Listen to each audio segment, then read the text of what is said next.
তো chilli chicken করার জন্য প্রথমে আমি চিকেনটাকে ম্যারিনেট করে নেবো। তার জন্য দিয়ে দেবো প্রথমে এই যে লবণ, লঙ্কার গুঁড়ো, আদা রসুনের পেস্ট আর দেবো একটু গোলমরিচের গুঁড়ো আর ভিনিগার দিয়ে চিকেনটাকে সুন্দর করে ম্যারিনেট করে 20-25 মিনিট রেস্টে রেখে দেবো। এইবার আমি দিয়ে দেবো একটা ডিম ভেঙে আর দেবো 2 চামচ কর্নফ্লাওয়ার দিয়ে সুন্দর করে কোট করে নেব। তো দেখো একটু জল জল হয়ে গেছে, তার জন্য আর 1 চামচ কর্নফ্লাওয়ার দিয়ে আমি সুন্দর করে এবার কোট করে নিয়েছি। এইবার আমি চিকেনগুলোকে সুন্দর করে ফ্রাই করে নেব, এপিট ওপিট করে লাল লাল করে ভেজে আমি একটা প্লেটে এই যে তুলে নেবো।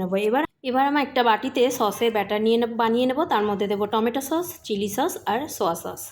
তো এই যে ব্যাটারটা বানিয়ে নিচ্ছি, এইবার আমি ফ্রাই প্যানের ভিতরে আদা রসুনের কুচি দিয়ে দেবো আর দেবো কিউব করে রাখা পেঁয়াজ আর ক্যাপসিকামটা সুন্দর করে একটু ভেজে নেব যাতে পুড়ে না যায়। আর দিয়ে দেবো একটু লঙ্কার কুচি আর মাঝখানে দিয়ে দেবো একটু চিনি আর দিয়ে দেবো সসটা। এইবার একটু জল দিয়ে গ্রেভি বানিয়ে নেব। এইবার চিকেনের টুকরোগুলো সব দিয়ে দিয়েছি। এবার 1 চামচ কর্নফ্লাওয়ার গুলে আমি এই যে চিলি চিকেনের মধ্যে দিয়ে দিলাম। একদম শেষে দেবো ব্ল্যাক পেপার।